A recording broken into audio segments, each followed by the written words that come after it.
How's it going tonight, everyone? Ian Patrick here. And a little announcement is I'm holding my mic. You've never seen me do that. And the reason I'm doing that is because I've realized that my new mic stand has been giving a horrible sound to my past recent videos. So until I get a new mic where you don't hear that, we're going to, be a little more chill and hold the mic. So now that that announcement's out of the way, we are reviewing an incredible classic tonight. Not only an incredible literary classic, but an incredible movie classic, and it's of Victor Hugo's Les Misérables.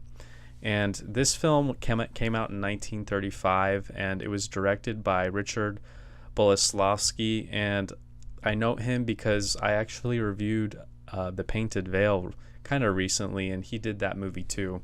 But this movie is way better than that film.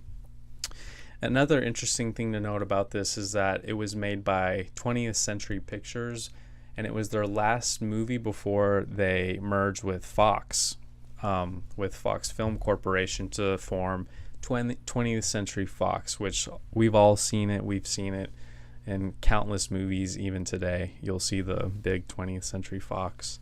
I will say I'm a little biased with this movie because it's the only version of Les Mis that I've ever seen, and I love it. I saw it when I was a little kid, and the only thing I remember from this movie as a kid from back then was the sewer scene.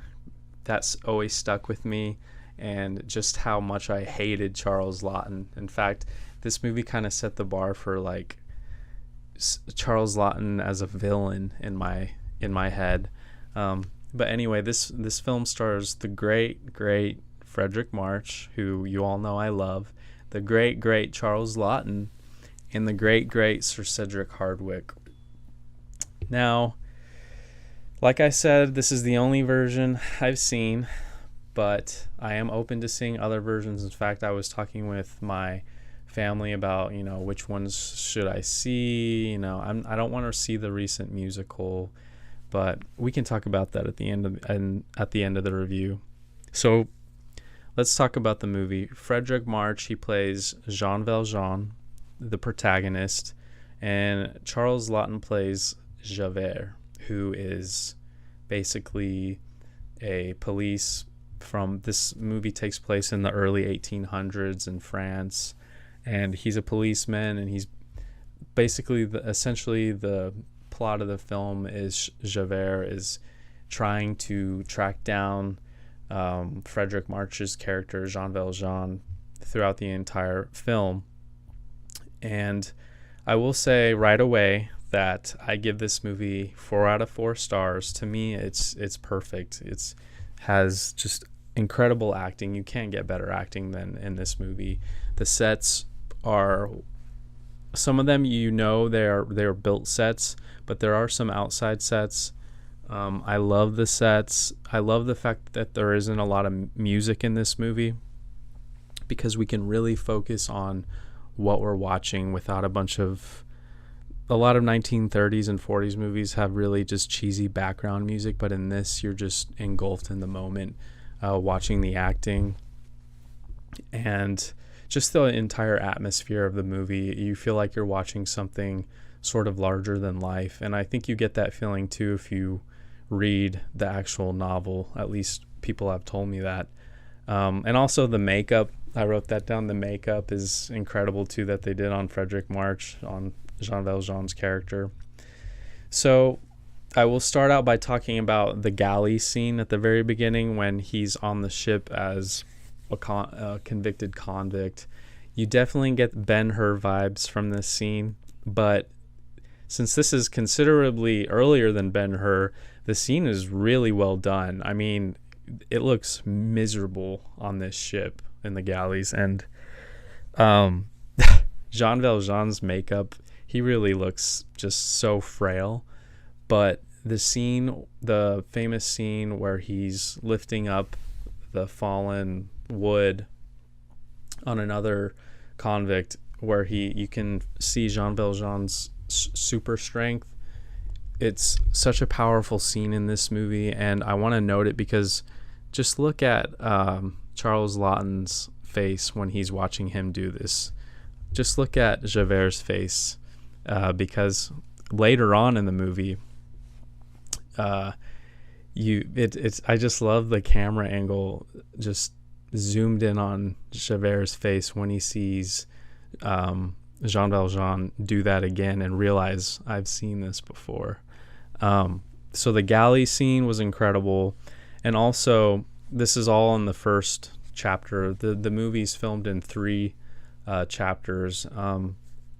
The other important scene to note from the start is when he's done with his sentence and he comes across Sir Cedric Hardwicke's character, who's this priest, just a wonderful, beautiful character. This may be the best priest that I've ever seen in a classic film. Even better than Spencer Tracy's priest in Boys Town. Like, I just thought Cedric Hardwicke's presence and his voice and just his tone and advice that he gives to Jean Valjean is just so, like, it gave me goosebumps. Basically, there's a line that I'll note that he says when he says, free, when is a man free? I wish someone would tell me. That line stuck with me. And because there's the famous scene where Jean Valjean steals the candlesticks, and the candlesticks are throughout the entire film because Jean Valjean he grabs them and he remembers his encounter with the priest, that you need to give. Life is about giving. There's a really strong religious message in this movie, that really the meaning of life, and I've sort of been realizing this too now that I'm 30, is that the meaning of life is to give, not to take. You feel more alive, you feel like a better person when you're giving. Anyway, so his entire encounter with Cedric Hardwicke and the priest is just, it'll stick with you forever, I guarantee it. So then we get to the second stage of his life, and I will note the way that they cut scene is like the only time in the movie where they play this really grand, like, religious, like, church music. And it's a little over the top. That's the only small thing I could maybe complain about, but I won't complain about it. But very over the top music. So in the second part of his life, we realize, okay, Jean Valjean, he's a very successful man.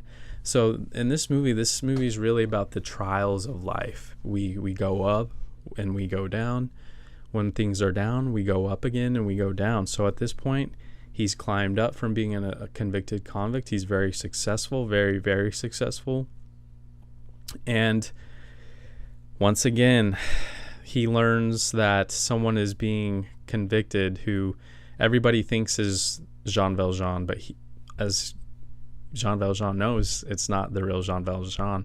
So at first he says, no, I'm just going to let this man be convicted and just move on with my amazing life. In fact, he's getting ready to throw all his old Jean Valjean, like, scraps and his bag away into the fire. And then the candlestick falls down and he grips him, and he realizes again, life is about giving. I can't do this. I need to do the right thing. So when he goes to see this poor man, it's Fredric March who's in the makeup again, and Fredric March's acting is just out of this world. Like, he's playing this real stupid man, and just note that scene. Just I can't get over March's acting. I wish more people would praise him like I do.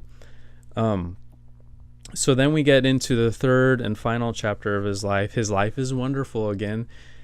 And I'll also say in the second chapter, this is when Javert learns that this successful man is actually Jean Valjean, and this begins the chase. And I will say that that I think in other versions of Les Mis, there's more of like this Captain Ahab, Moby Dick feel to it, where Javert is just obsessed with catching Jean Valjean, and it's all he can think about. Whereas in this version of the book, it's more like, oh, you must obey the rules. You must obey the rules. And also he kind of just keeps stumbling upon Jean Valjean by chance, so that you don't really get that feeling of he's hunting him. But I do know that in other versions there's more of that hunting aspect to it. And also I'm aware that there's a lot of differences between this movie and the actual book. But we don't need to go into that. If you want to go into that, I'm pretty sure Wikipedia talks a lot about all that. So he's having a wonderful life, and then he kind of has to go on the run again. And this is when we get the famous sewer scene where Charles Laughton is chasing Jean Valjean into the sewers. And the sewers look like real sewers in this scene. It looks dirty. It looks miserable down there. So I can really see why this scene stuck with me as a kid. I'm not going to give the ultimate ending away, but it is a wonderful ending. It's great. This movie, or I will note one more thing, and I'll do it in a second, but I will say this movie was up for Best Picture that year in 1935, and Charles Laughton had an incredible this year because he was also in Mutiny on the Bounty, which is another one of my favorites. In fact, one day I'll definitely have to review that. But I'll end the review with Jean Valjean's quote. He said, "Remember, as was once told me, life is to give, not to take."